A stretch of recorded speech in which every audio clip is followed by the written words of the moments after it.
The Secrets of Star Trek is brought to you by the Star Quest Production Network and is made possible by our many generous patrons. If you'd like to support the podcast, please visit sqpn.com/give. You're listening to The Secrets of Star Trek episode 63.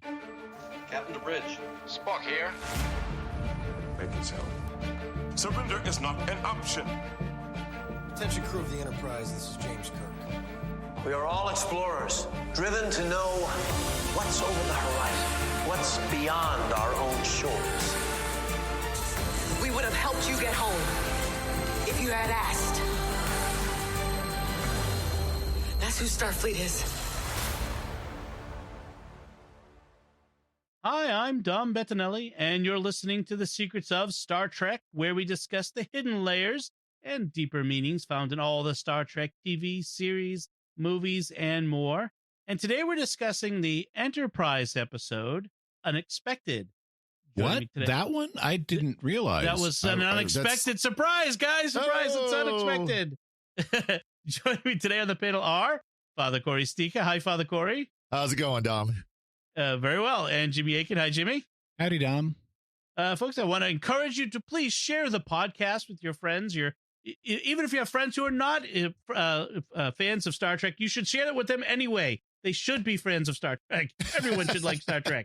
But seriously, if you could share the podcast with your Trekkie friends and share it online and that sort of thing, it really helps us a lot. It's the only way we grow our audience is when you recommend it to other people and you share it with others. And we really do appreciate what our audience has grown as large as it has because of that. And we ask you to keep doing that. We really do appreciate it. So today we're talking about, well, first I want to mention, actually, before we get into today's episode, that we actually had a special episode of Secrets of Star Trek that we recorded a few weeks ago as you're listening to this, that we posted on our Patreon page. As you hear us talk about Patreon, and that's the way we support doing the podcast and support the StarQuest network. And we like to make things, special things available for patrons to thank them for their financial support.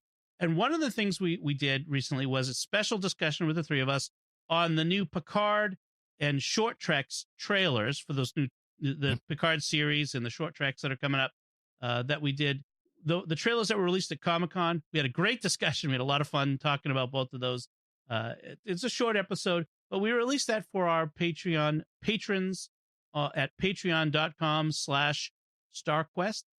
So if you ever want to check it out, you think you might be interested in supporting us financially, I know you wouldn't, you would do it because it's something you want to support the show, but also there's all these perks that we want to make available as well. And we have a number of different perks and things from different shows that we do, not just Secrets of Star Trek, but other shows from the network that we also have some special perks related to. So, and one of the nice things is when you become a patron, you get access not only to the perks for this show, but for the perks for all the shows, and not just current ones. You get them going all the way back to the beginning. So if you're listening to this later and you go, ooh, I'm interested in the Picard series, I want to know more about that. Well, even if you're listening delayed, that's fine. Just become a patron and you'll have access to all of our back bonuses, including that one. Right. In fact, it's even you even get a special RSS feed just for you that you can put in your podcatcher software that will automatically download any special features that we post on Patreon. So check it out if you're interested, and we really would appreciate your support in that through Patreon.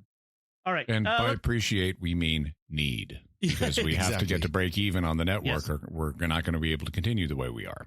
Right. That is the fact that we're not breaking even in our expenses, and we have to break even or we go away. Yep. I mean, that's just, you can't exist if you don't pay your bills. So we do appreciate that. All right. Unexpected is the Enterprise episode we're talking about. It was debuted or aired in October of 2001. So first season still. And after 9/11, that was kind of unexpected too. Yeah. Yes. In fact, this was among the first, we've talked about this before, among the first things that you could watch on TV when we turned from wall to wall coverage of 9/11 was Enterprise. So that and it was kind of reassuring at that time to have this optimistic vision of the future where people are getting along, and a bit of a relief, and it had a kind of a therapeutic effect at the time. exactly. To kind of on that tangent, the very first thing I watched that wasn't news coverage after, like, it was like a week and a half or 2 weeks after 9/11, was an episode of The Simpsons. I never laughed at The Simpsons so much as I did at that episode, because I just needed a laugh. And Enterprise was like that too. It's a hopeful vision of the future, and Sure. such a relief. So Star Trek does provide that hopeful vision, and that's one of the reasons I love it. Yeah. On the other hand, when I started taking notes for this episode, at the very beginning, I wrote, "Sigh, the trip gets pregnant show." Yes, but there are some positive elements to this. There are some positive elements to Trip getting pregnant on this, but we'll get to that. I do want to bring that out as we talk about the episode.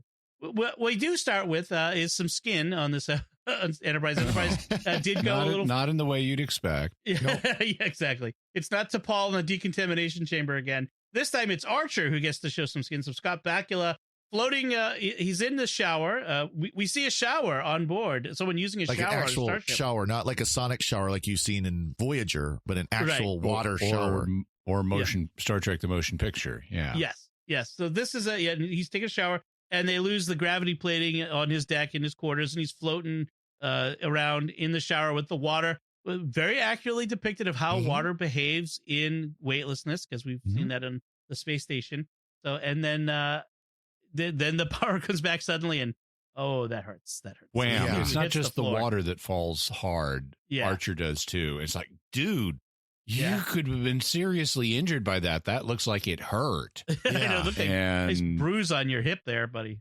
so what happened to your astronaut training? I mean, when you lose gravity, immediately grab onto something, because you want the gravity to come back, and you don't want to be in midair when that happens. Right, exactly. He should have been pushing himself to the floor. So meanwhile, we find out that there's been a lot of malfunctions around the ship. Things aren't working correctly. We get a scene of Phlox and T'Pol in the mess hall, talking about how T'Pol won't eat human food. She says it's difficult enough to smell all this. Eating it is out of the question. So we get that Vulcan sensitivity. And it's also that we're kind of getting that sense of how T'Pol just doesn't fit in. Phlox works to fit in as the alien on the crew, but T'Pol just keeps herself set apart. Yeah. Phlox is an explorer in a social sense, whereas T'Pol is not. Extrovert versus introvert. The Vulcans are classic introvert. So she orders carbonated water from the dispenser. And I like how she says water carbonated. And I'm so glad they used the American way of ordering that, saying I want carbonated water, because what they say in Europe is I want agua con gas. Yeah. And it just sounds awful. I want water with gas. Really? Ugh. Yeah. That was in Poland. When we were over there for World Youth Day, they'd always say gas or no gas. Gas, no gas. Yeah. I prefer not to have gas, but thank you. And in Italy, it's con Gaza, no Gaza. So they find out she gets sludge instead of carbonated water. She doesn't get she gets carbon with water. Apparently, that's what it looked exactly. Like. They go through a lot of things, and they find out on the bridge that their plasma exhaust flow out of the engines or something is being restricted, which is causing problems. And it turns out there's a cloaked ship. And just this makes no sense. Yeah, someone's messing with your exhaust pipe, and it causes cascade failures throughout the car. Well, I hate it when my exhaust pipe gets stuck, and now my radio isn't working. Yeah, that's not what happens. It's not how it works. I'm not going to fall for the banana in the tailpipe. So that's a Beverly Hills Cop reference. Yeah. So they find out it's this cloaked ship tailing the Enterprise, and the aliens' engines are damaged, and somehow their close proximity is helping them replenish their plasma coils, gobbledygook, a lot of technobabble. And the way they learn all this is Hoshi starts talking to them on the radio, because the exhaust pipe is interfering with video reception. Right. And so she starts talking to them on the radio, and she uses the universal translator. And the first thing we hear is some line of alien dialogue, and we hear the line of alien dialogue repeated like 4 times. So the person is saying the same thing over and over. Right. And somehow, despite the same thing being repeated over and over, the translator starts to figure it out. And within mere moments, it's translating complete sentences, including phrases like teraphasic warp coils. And this is not how translation works. No. Yeah. The only thing I can assume is the translator already knew this entire language and just had like really slow retrieval rates from the memory banks. Yeah, because exactly. there's no way. I mean, if I just said to you, Mikasa es Sukasa 4 times in a row, and you didn't know what any of those words mean, you would not start to learn what Mikasa es Sukasa means. Never mind learn nuclear physics in Spanish. Yeah, Exactly. So we cut to a sick bay where apparently there's a lot has happened since now they've decided to send Trip Tucker over to the alien ship to help with repairs. And because he'll need to go through decompression 3 hours each way because their atmosphere is so different, he has to stay over there until the job is done. And I have to give them props for this. They do a good job thinking through how everything at this time would be more primitive and more difficult than in the time of the original series and Next Gen. And you've got the sense, too, is how many times do they go over to a strange ship and the oxygen is exactly like Earth on the strange ship. Maybe a little bit more nitrogen, a little bit more oxygen, but otherwise it's exactly the same. And here's a ship where it's breathable by humans, but it will have some effect until the human body gets used to it. Right. And I think it's more than the atmosphere. They also talk about the sound and the light. It's an experience humans just aren't used to. And so that's part of the decompression process. It's not just atmospheric. Yeah. They are also, like, towards the end of the process, they're giving Trip visual tests to see if his wetware is going to be able to handle the noise and the light that he's going to encounter in their ship. And this is good. I like this. This is nice. And then when we finally see the interior of the alien ship, it is nicely weird.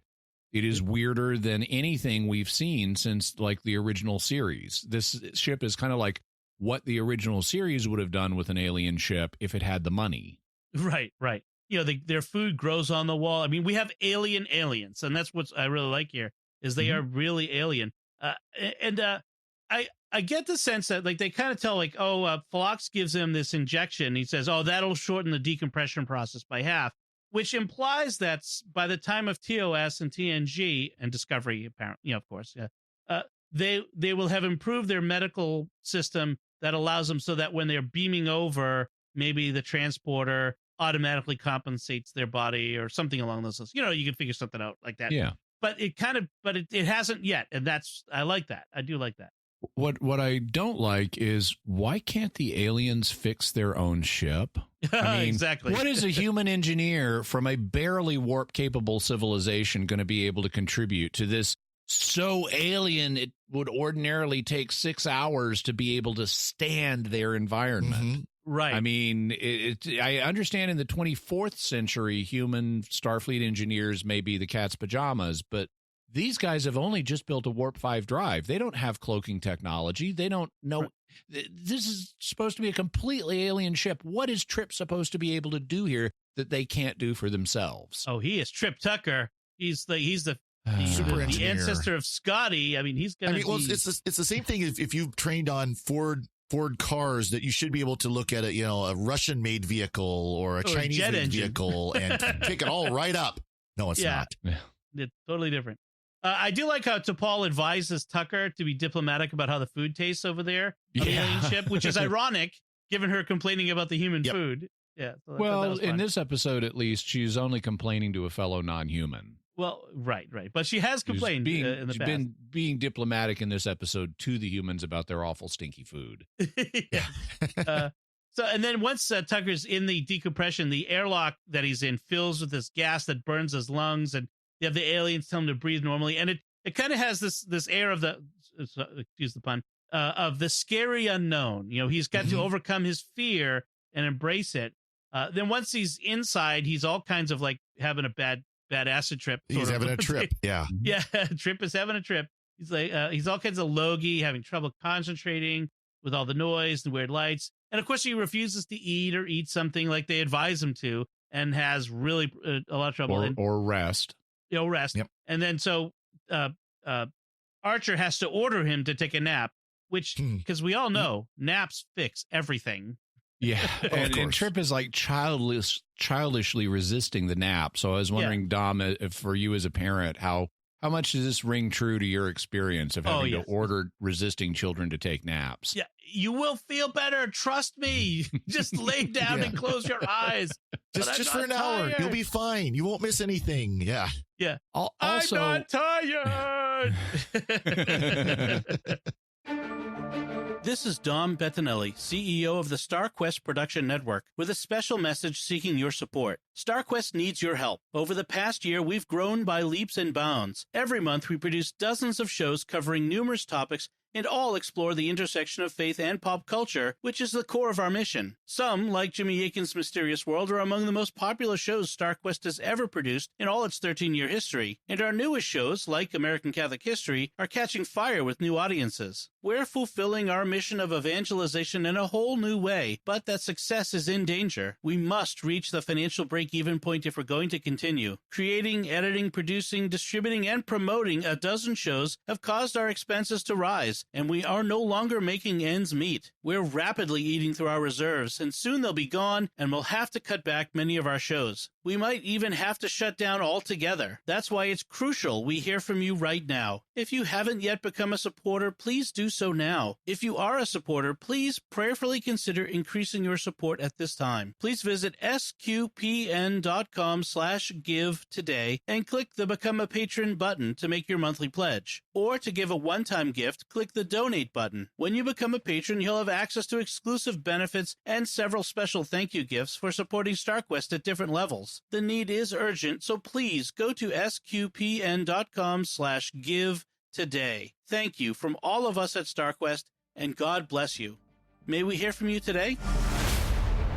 Also, Trip apparently forgot his phone or something when he's in the decompression, because he's calling Archer every 5 minutes to ask, are we there yet? Are we there yet on the decompression? Super fancy communication devices don't have a chronometer. A clock. Yeah. And he doesn't have come on, guy, bring your phone. I mean, play a game, listen to an audiobook, do something to fill up that time. You don't have his little pad with him. 3 hours whining on the intercom to Archer. I'm kidding. Archer, I would have just do not put him through again. He's dying. Block his number. So, so once he wakes up, he's got the female alien there with him. What was her name? Alen. Alen. Notice it sounds like alien. Yes, Alen, alien. And she's ministering to him, taking care of him. Feeding him electric Jello cubes, which are the closest we could come to water. I'm sorry. That's kind of odd. Water's kind of basic for my species. If it's not actually water, I don't think I want to be putting it in my mouth. How hard is it to? It's two hydrogen and an oxygen. I know. Yeah. Pretty basic things. I mean, we're breathing the oxygen right now, so we know you've got oxygen. Hydrogen is pretty plentiful in the galaxy. The most common element in the universe. It's been here since the Big Bang. Yeah, right. So, and they had a humanoid species that doesn't require water. Yeah, a little what's hard up to with believe. that? So she feeds him the Jello cubes of water, and her touch is she sultrily feeds him the Jello cubes. Yeah, it was a little I'm a little awkward. Is this PG-13 here? What is this? But her touch is like a pleasant static shock. Apparently, it's electric. She's literally got an electric touch. Yes. Then taking a break from Trip knowing more about their engines than they do, they take a visit to the holodeck that they have. Apparently, these are the aliens who invented holodecks. Yeah. And it's made of, as she says, resequenced photons. What's a resequenced photon, anyone? I assume it's a photon that has had its sequence changed with respect to other photons. It's been recycled. It's like resequenced proteins. They talk about that with the food, but this is resequenced photons. And then so she tricks Tucker into having alien sex. Sorry, folks. That she calls a game that they play. Yeah, I've heard it described that way in some human circles as well. Let's play a game. No, it's some sort of telepathy game. Which so they've got this got this box or bowl of these little crystals, little granules. Clear crystals, yeah, and you stick your hands in it and it glows. And it's apparently the telepathic privacy violation and pregnancy game. Yeah, because those are the things that happen in it. You get your privacy telepathically violated, and you also get pregnant. Well, and they're resequenced photons, aren't they? Like, how does that work? Apparently, they can pretty well. Pretty well, yeah. All right. Okay. They actually call that part out. Like, he thought it was part of the holodeck simulation. And they apparently were real and somehow. So they do call that out later on the episode. But by the way, we also learned the name of this race. They're called the Zerillians. Yes. So they get an X and a Y at the front of their alien name to make it more alien. They're really alien. So Tucker returns to the Enterprise. The aliens leave with their engines fixed, and the episode ends. No. Yeah, exactly. Also, there's lots of clunky dialogue all over this episode. Yes, there is. Then he's having lunch with who is it? Malcolm. Malcolm, right? He's having lunch with Malcolm and finds something on his wrist. Like maybe it's a looks like a blister, wart. Yeah, or a wart. Nope. Turns out it's a nipple on his wrist, and he's pregnant. Yeah. What? Yeah. And then I like the fact that everyone just assumes that he pulled a Kirk, and he just got into a relationship with this female alien. And T'Pol is totally enjoying this. Oh my gosh, she's having so much fun. I love the acting that Jolene gets to do. Yeah, because she's like, you were only over there 3 days, and you could not restrain yourself. Yeah. Archer's reaction is priceless too, and I don't know if that's Scott Bakula is such a great actor that he can show it, or he was such a bad actor at this point that he just kept breaking scene. And they decided, you know what, let's just leave it because it fits. Because it was intentional. Yeah. Yeah. Because she says something like, now I believe it's customary to meet the parents, and you see Archer just turn and start chuckling. So now we have something though that I find remarkable from the point of view of 2019 as we record this. This TV show is from 2001. So much has changed. In 2001, no one would ever consider suggesting this wasn't network TV per se. I mean, it was sort of a network, it was a new network, but let's say network TV, an abortion. No one would, that just would never have been considered at the time. And so it doesn't, they did in the 70s on Maude. I mean, she had an abortion, and that was a sitcom. Right. But to do so would make it extremely controversial. Like it would have overshadowed the rest of the episode and made it a controversial thing. To actually do the abortion would have, but to suggest it, they did that in the second season opener on Next Gen, where Deanna Troi gets pregnant by a ball of light, and Riker Worf is suggests. like, I thought it was Riker, but it may be Worf, and Deanna just cuts it off and says, "I'm having this baby." Well, and they could do something similar here. They could have. I suppose they did. But they didn't. In fact, I found that fascinating it's not even suggested that they would kill the child, the embryo. It's just a given. It's nice. It's nice. It's in good shape. We can keep it. We can, et cetera, and it's. Yeah, he says there's got to be a way to get this out of me without hurting it. Tucker says. I mean, it's just never considered. Yeah. Now and then, what Flock says is the creepy part to me is the embryo has integrated with your pericardium. I don't want to remove it because I don't think I can do it safely. And I'm going, the embryo has integrated with his pericardium, the sac of fluid that surrounds your heart. Really? Yeah. Hey, I'm not just worried about the embryo. I'm worried about Trip at this point. Yeah. If this thing's growing right next to his heart. Right. But of course, when you see it, it really isn't. It's actually like the rib cage. Yeah. Although maybe it sends out like tendrils to puncture the pericardium. So meanwhile, Trip starts acting like a nesting mommy on board. He started getting all overprotective about things like, "Have you seen this safety railing? It's not safe. What if a child came into the engine room?" or a short alien. I like the analysis he does, though. It's like, what if you put your hand here and came up? You'd take your fingers right off. And actually, it would. It would. Yes, that is a bad safety design. And although they try to fix it by having the other engineers say, why would anyone put their hand there? Well, okay, so that's why there are safety features. It's when Exactly. people do the stupid stuff. Right. But I do like how Trip is freaking out all of a sudden about child safety features. Yes, that was a lot of fun. And then we kind of cut forward to like after 8 days, they still haven't found this Aurelian ship, and Tucker's starting to show, and he started walking around in civilian clothes, like baggy civilian clothes, to kind of hide it.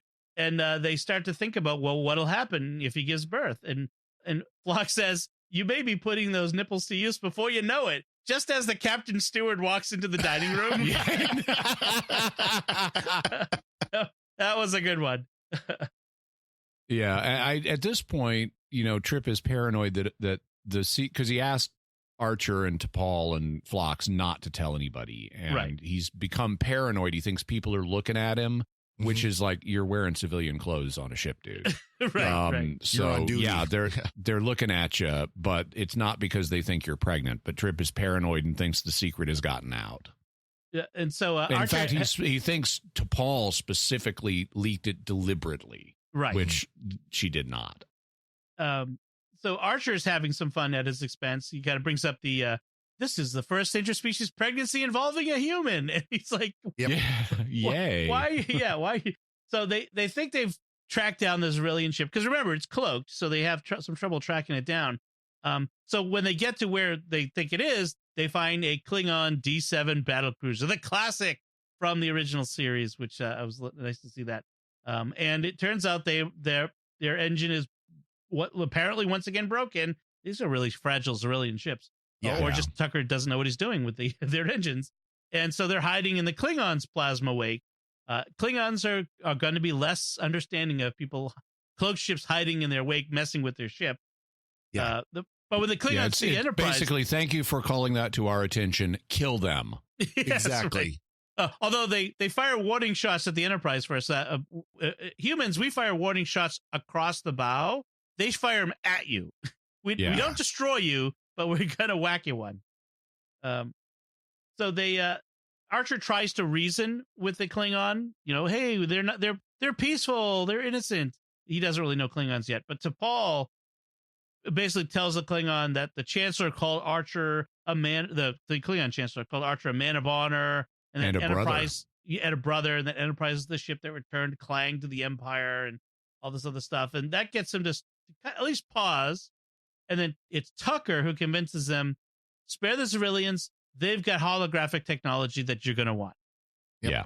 Which I don't see why the Klingons wouldn't just take it and destroy them anyway. But and he's also got to prove that he's pregnant to them. So he lifts up his shirt to see where the alien bulge is growing, and all the Klingons laugh. And it is funny. Yeah. Yes. Yeah. That was actually, and also Reed's expression. Reed and Merriweather both have funny expressions when they realize they don't know at this point. Yeah. Yep. So they manage to get he gets on board. Tucker has to spend 3 hours on an airlock with some Klingons. Should have brought that Game Boy, dude. Yeah, exactly. Or like a game of Trivial Pursuit or something play with the Klingons. Maybe that would have been fun. So the female alien, Alen, she says, "Oh, it's still early enough to transfer the embryo to another host." So I guess these aliens, the way that they do this is the female creates impregnates the embryo, the egg, all the genetic matter comes from the female, and then the males are the host carriers. Right.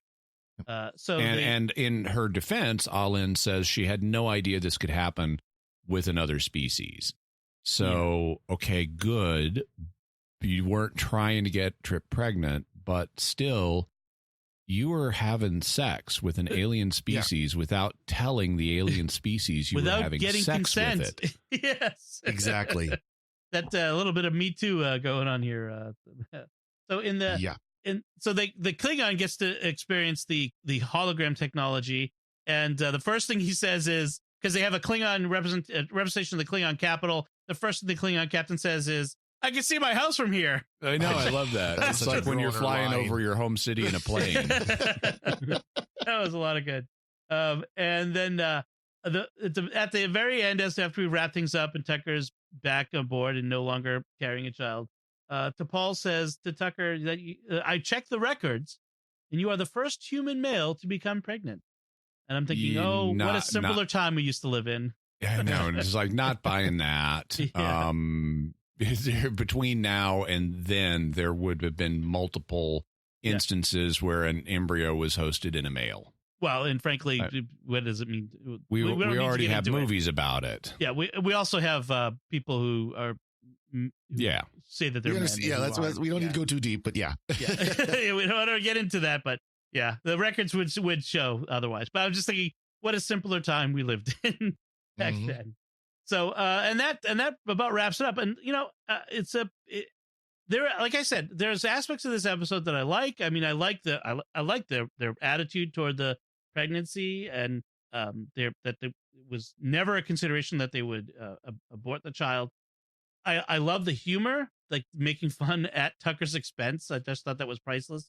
So there was some good stuff there. Like you said, Jimmy, some of the dialogue was pretty clunky with the aliens. Yeah. A little uncomfortable. A lot of this felt too compressed because they have to get us through all of these plot developments in 45 minutes or whatever. Mm-hmm. And so Trip has to act as a baby constantly. Right. Throughout the whole thing. And until even after he gets pregnant, he's acting very childish through the whole episode. I understand that when this plot was announced, that Connor Trinneer was very excited to play this part, because how often does a male actor get to play a pregnancy? Yes. And so he was really excited about that, and I understand that, but I just cringed because I knew some of the problems this episode was going to have, and it did. Yep. So, there are nice things about it. For me, the nicest thing is probably the weirdness of the alien culture and ship and everything.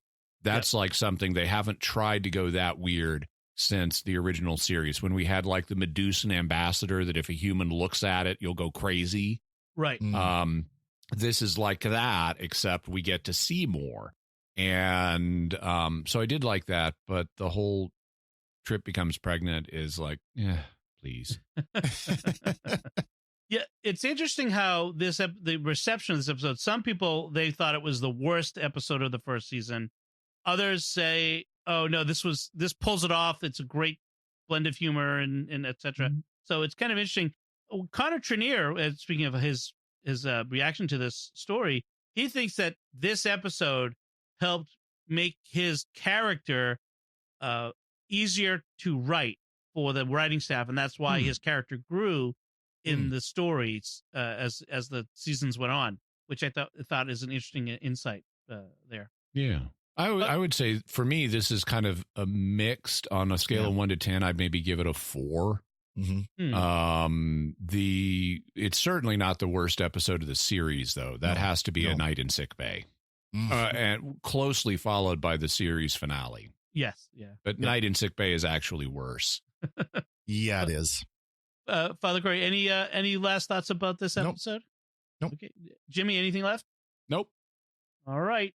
So while we're heading our way out, then I'll take a moment to thank our patrons who make it possible for us to create The Secrets of Star Trek, including this time Helen O., Michael S., Eric R., Patricia S., and Joseph S. Their generous donations at sqpn.com/give make it possible for us to continue The Secrets of Star Trek and all the shows at StarQuest. You can join them by visiting sqpn.com/give. So that's it from us. What do you think of Unexpected, this Enterprise episode? Was it unexpected? So let us know by visiting sqpn.com/trek or the SQPN Facebook page and leave us some feedback there. Or you can send an email to trek@sqpn.com. We'll be back next time when we'll be discussing the Star Trek Discovery first season episode, Context is for Kings. That's right, folks. We're going back to Discovery. We want to cover that first season. We didn't get a chance to do that before now. So we're going to go back to that episode. Context is for Kings. Until then, Jimmy Akin, thank you for joining me and sharing the secrets of Star Trek. Thanks, Dom, and live long and prosper. Father Corey Stika, thank you as well. Well, thank you, Dom. And once again, I'm Dom Bettinelli. Thank you for listening to the Secrets of Star Trek on StarQuest. And remember, when in Felibia, do as the Felibians do.